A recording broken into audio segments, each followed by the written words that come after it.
aqui, Manel, diz bem Manel. É só para ti, não é? É só para ti. Envolvidos precisamente nesse tráfico de escravos que a gente tem de falar destes temas históricos, e que apoiava muitas iniciativas de âmbito local ou regional. E sem dúvida, um título que...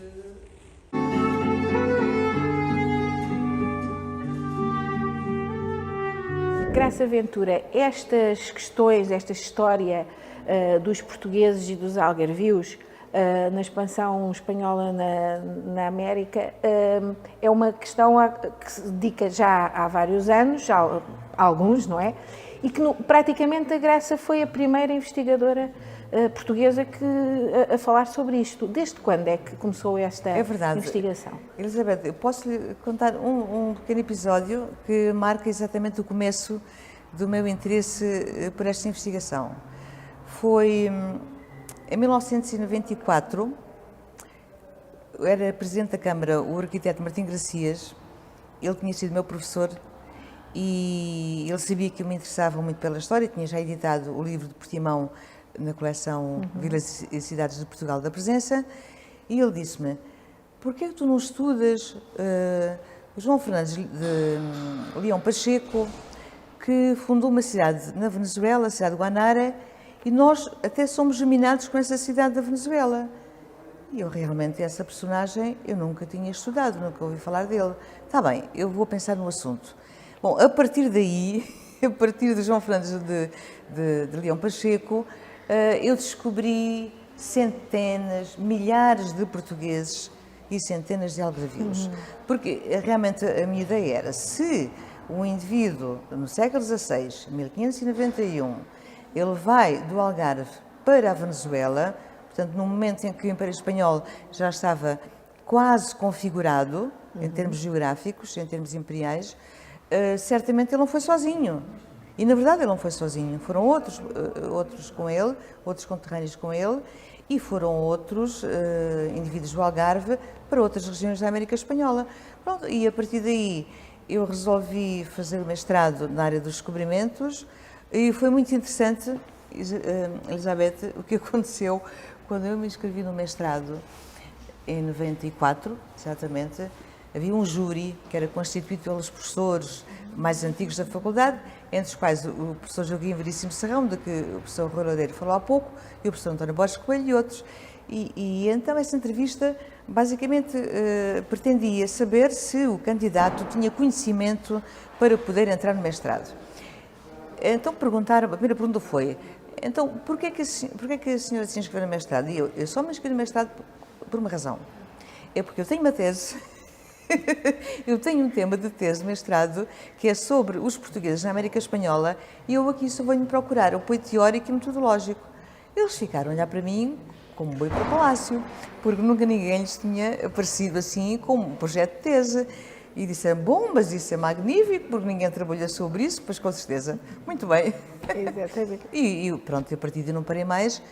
E quando o professor Roleiro há pouco referiu que achou particularmente importante eu publicar na tese de doutoramento o apêndice documental, eu filo deliberadamente, com uma intenção, Elizabeth, sabe? Muitos historiadores pecam por esconder informação, não querem divulgar as suas fontes para que outros não os sigam. Mas eu fiz exatamente o contrário. Porque eu sabia que era pioneira, eu queria que outros continuassem a trabalhar nessa linha de investigação, porque a historiografia portuguesa excluiu terminantemente os portugueses do Império Espanhol. E isto, claro que tem anos, mas também muitas horas de investigação em arquivos e em países que não Portugal e Espanha até, claro. Não é? Ou por onde é que a Graça já andou para saber a história destes algarvios? Oh, Elizabeth, a minha vida, no que respeita à investigação, posso dividi-la em 3 fases. Primeira fase, de 1994 até 2002, eu estive equiparada à bolseira pelo Ministério da Educação, portanto não dava aulas, e anualmente eu concorria para uma bolsa de investigação ao abrigo do mestrado e depois do doutoramento. Então, durante todo esse tempo, foi quando eu fundei o ICIA com o Rui Loureiro, Borges Coelho, etc., eu dediquei-me 90% em investigação e viajei por vários países à procura de informação nos arquivos nacionais desses países, o México, o Peru, o Paraguai, a Argentina, etc. Depois houve uma segunda fase e eu escrevi, publiquei, acabei o doutoramento e regressei à escola. Não tenho problema nenhum em dizer que em 2005 a minha vida mudou radicalmente com a ministra Maria de Lourdes Rodrigues, de má memória, que obrigou os professores todos a ficar na escola, para além das aulas, até para fazer as 35 horas. Se o professor fosse investigador, doutorado, quisesse frequentar ou propor ações de formação, não importava, isso só nas férias. Então, isso para mim significou um período de vazio. Pronto, até 2010. Depois de 2010, voltei a ganhar um pouco ânimo pela investigação, entrei para o Centro de História como investigadora principal e também no âmbito do Centro de História da Universidade de Lisboa, que eu tenho vindo a encontrar apoio para a minha investigação e agora que me aposentei em plena pandemia, 1 de janeiro de 2020, estou numa nova fase em que eu, de facto, tenho todo o tempo para escrever e que é o que eu gosto de fazer. E há pouco disse que este livro resultou precisamente da pandemia, do tempo que dedicou precisamente a este tema, não é? Sim, ele saiu mais depressa por causa da pandemia. Na verdade, a gênese é anterior, não é? Claro. A gênese é anterior. Durante a pandemia, como estava impossibilitada de me deslocar para fora daqui, fiquei com muito mais tempo disponível tempo cronológico e tempo interior, não é? Portanto, digamos que encontrei um equilíbrio que me permitiu eu ter capacidade de penetrar a fundo na documentação e percepcioná-la na sua globalidade, de modo a poder escrever um livro desta natureza. E o Algarve, aqui e os algarvios são as personagens principais deste seu livro, não é? Porque o Algarve era fornecedor dos barcos, dos apetrechos, mas sobretudo também da mão de obra, e era mão de obra qualificada, não é? E porquê que o Algarve era assim tão importante? O Algarve era muito importante, em primeiro lugar, logo pela sua posição geoestratégica. Precisamos recordar que Sevilha era o porto de saída das frotas espanholas para a América. Ora, Sevilha é já aqui, é perto. Sevilha é Andaluzia. Portanto, a Andaluzia e o Algarve têm uma cumplicidade ancestral, não é? Que vem desde a Idade Média. As frotas que saíam de Sevilha e contornavam o Cabo de São Vicente para inverter, não é, pelas Antilhas, passavam em frente aos portos do Algarve. Portanto, era uma atração natural para as populações do Algarve. E depois essa questão, como referiu, como o Algarve tem vários portos importantes, tinha na altura, no século XVI, como disse, Tavira, Portimão e Lagos, que eram os 3 principais portos, mas também gente do interior que foi de Alcotim, de Monchique, de Silves, que eu encontrei que foram por esse mundo, para a América Espanhola, para os Andes, para o Alto dos Andes, dedicar-se à criação de ovelhas, extraordinário. Mas, portanto, uma razão é a posição geoestratégica. Depois há uma outra razão, que é, se no século XV o Algarve foi importante, Tavira e Lagos, como retaguarda do abastecimento das praças portuguesas em Marrocos, no século XVI, com o declínio da presença portuguesa em Marrocos, o Algarve passa, digamos, a ter disponibilidade para entrar noutra rota, que é a rota das Américas, a rota das Índias de Castela. E os algarvios, como portugueses, muitas vezes não eram considerados, digamos que eram imigrantes ilegais lá na Hispano-América, não é? E como é que eles resolviam isso? De uma maneira curiosa, não era? De maneira curiosa. É assim, muitos entravam como marinheiros, tripulantes de navios que eram contratados pelos espanhóis. E, embora os portugueses, durante a União Ibérica, durante o domínio filipino, fossem considerados estrangeiros, mesmo assim havia algumas exceções que permitiam que uma percentagem de tripulação dos navios fosse portuguesa. Portanto, e do Algarve, a sua maioria. Depois, aqueles que iam ilegalmente dizendo que eram naturais de Ayamonte, que eram naturais de Sevilha. Bom, precisavam de provar. E havia várias condições, que agora não vale a pena explicar, mas em todo o caso isso está referido no livro. Se eles não eram provados como naturais de Castela ou de Andaluzia, então eram ilegais. Como é que eles eram apanhados? De várias maneiras. Quando os espanhóis, na América do Sul e Central, verificaram que havia muitos portugueses, que eram a comunidade estrangeira maioritária, preferiam determinados portos e começavam, digamos que, a dominar o comércio, tratavam de criar mecanismos de controle, que era, então se estão aqui e se têm uma atividade, vão pagar o imposto, que era uma composição, e todos os anos têm que pagar esse imposto. Não quer dizer que passassem a ser naturais, não. Passavam a ter autorização para residir durante um ano praticando a sua atividade. A outra era, em Cartagena das Índias, cada vez se fazem mais registros dos estrangeiros. E os estrangeiros que não têm justificação para lá estar são obrigados, são expulsos. E uma boa justificação era, nós vamos a bordo dos navios negreiros, e era verdade, embora os marinheiros dos navios negreiros fossem obrigados a regressar no navio seguinte, eles diziam, não, adoeci, não pude ir, perdi o barco, fico aqui. E ficavam, pronto. Qual é o subterfúgio que os herdeiros, sobretudo os herdeiros, mas também alguns deles, como o Jorge Fernandes Gramacho, usam para não serem acusados ilegais? Nós não somos portugueses, nós somos do Algarve. Portanto, era outra nação de Exatamente, assim, exatamente.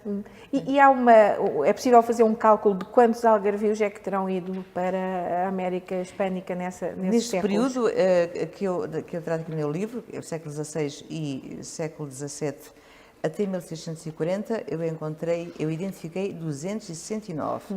Pronto, identifiquei com nome, na maioria dos casos com naturalidade, exceto quando eles dizem que sou do Algarve, mas não especificam a cidade.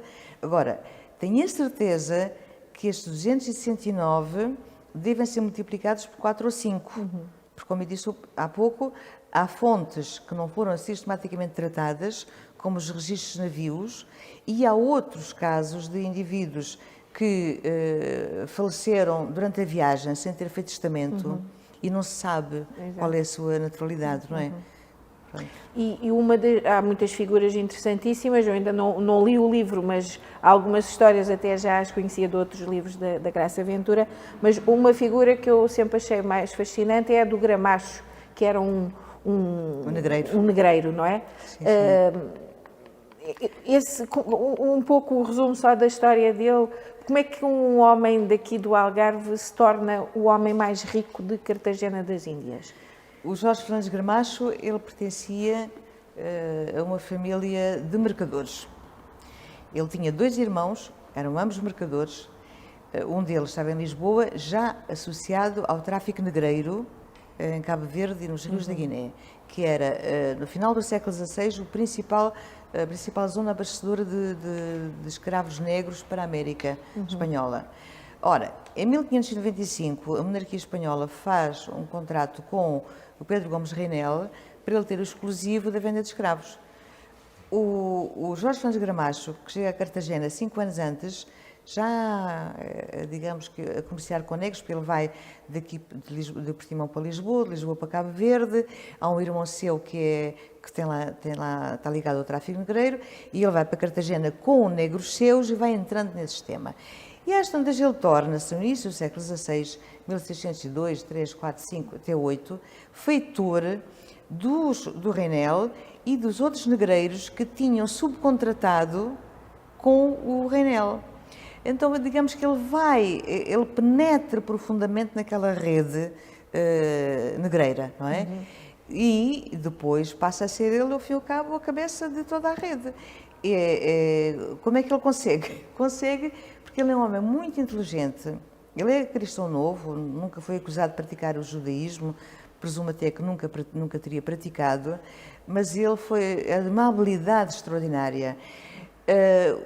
O depositário-geral de Cartagena das Índias, que era o indivíduo que controlava todos os registros de navios, era português, era amigo dele. Recebeu o Jorge Fernandes Gramacho, o capitão Jorge Fernandes Gramacho, recebeu em sua casa. Em 1595, 5 anos depois de ele chegar a Cartagena, o Francis Drake ataca Cartagena das Índias. Quem entrou com fragatas para a defesa do Porto foi o Jorge Fernandes Gramacho.